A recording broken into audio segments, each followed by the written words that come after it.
So you're not really meant to be walking down here, but what I want to photograph is down there. And I'm gonna have to hike on down here with all of my gear.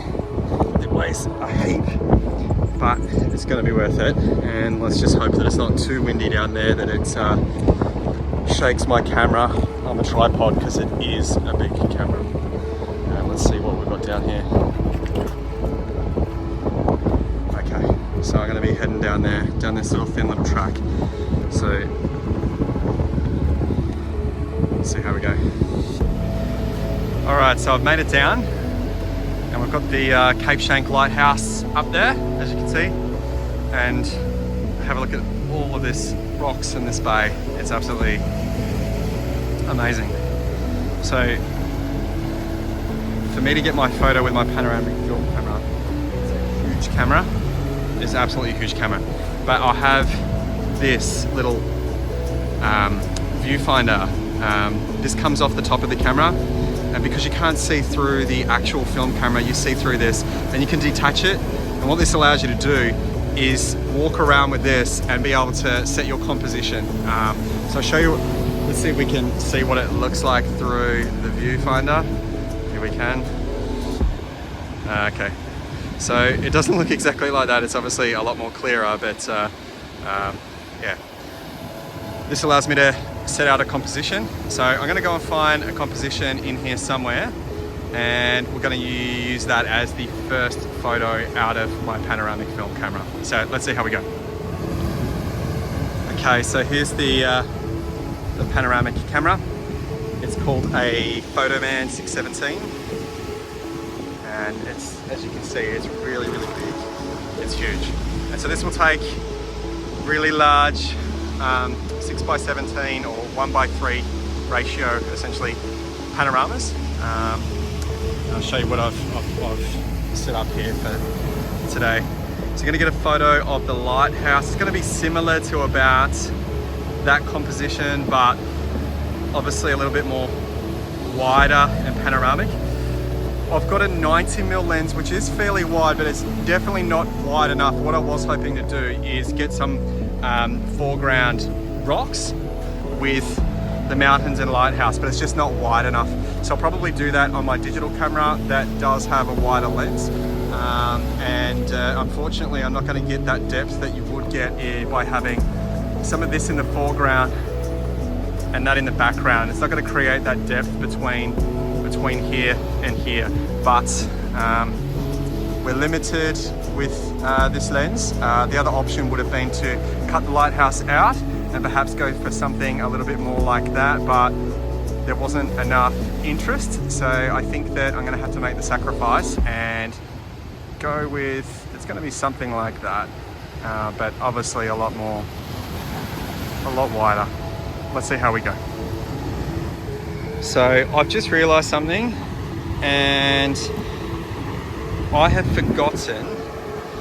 So the spindle, the film goes on one side of this over to the other, and you need a spare spindle for the film to roll off the new one and onto a fresh spindle, and I forgot to bring a spindle. So I'm not going to be able to shoot with this camera today. I am very, very upset. Lucky I did bring my Fuji GFX100, so I'm going to be shooting on digital, but very disappointed that I did not bring that spindle. No film today. Okay, so now I've set up the GFX, and I do have a wider lens.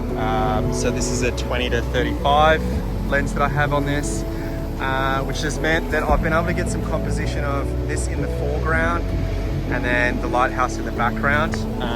I have been fighting the sun, so it is midday, it's not at golden hour or anything, and I'm hoping to get some black and white long exposures. So I was able to get, believe it or not, this is not even set to black and white mode. It's just so grey that it's looking so desaturated. But I'm using ISO 50 and an f-stop of 22 as well as a 6-stop ND filter to get an 8-second shutter speed.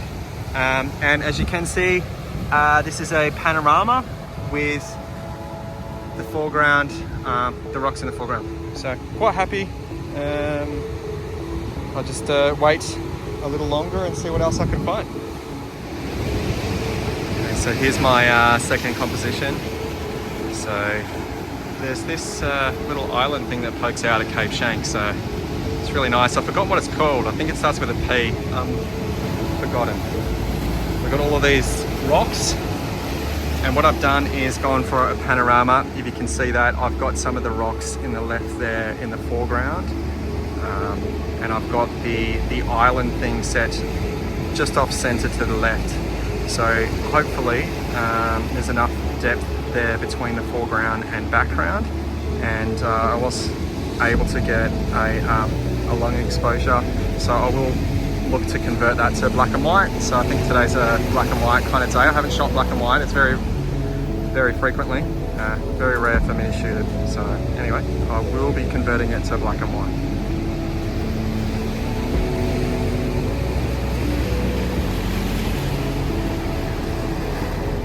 All right, so here's my last shot. It's of the Cape Schanck lighthouse. So you can see there, it's really difficult to get a great composition. There's a lot of negative space over there to the left of the lighthouse. But what I've tried to do is use this like groove that's coming in around here and up to the lighthouse a little bit. So I'm actually shooting it with much more of the grass and the mountain there.